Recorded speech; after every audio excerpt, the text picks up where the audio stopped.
بسم الله الرحمن الرحيم. عن أبي الدرداء رضي الله تعالى عنه قال قال رسول الله صلى الله تعالى عليه وسلم: أكثر الصلاة علي يوم الجمعة فإنه مشهود تشهده الملائكة.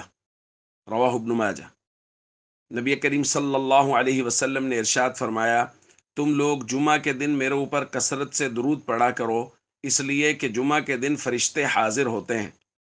پھر فرمایا، وَإِنَّ أَحَدًا لَّن يُصَلِّيَ عَلَيَّ إِلَّا عُرِضَتْ عَلَيَّ صَلَاتُهُ حَتَّى يَفْرُغَ مِنْهَا، اور جو شخص بھی مجھ پہ درود پڑھتا ہے اس کا درود اس کے فارغ ہوتے ہی مجھ پر پیش کیا جاتا ہے۔ دوستو، بعض روایات میں می یوم الجمعہ و لیلۃ الجمعہ کا لفظ ہے کہ جمعہ اور شب جمعہ میں کثرت سے درود پڑھا کرو، یعنی جمعرات والے دن مغرب سے لے کے جمعہ والے دن مغرب تک درود پاک کثرت سے پڑھنا اللہ کے یہاں بہت پسندیدہ عمل ہے۔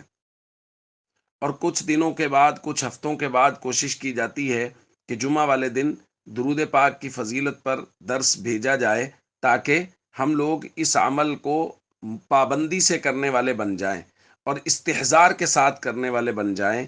اس لیے عام دنوں میں بھی درود پاک کا باقاعدہ معمول رہنا چاہیے، اور اس کے فضائل ہم پہلے ذکر بھی کر چکے ہیں، لیکن شب جمعہ اور جمعہ والے دن باقاعدہ کثرت کے ساتھ درود پاک پڑھنے کا حکم ہے، اس لیے ہمیں اس حکم پر عمل کرنا چاہیے۔ السلام علیکم ورحمۃ اللہ وبرکاتہ۔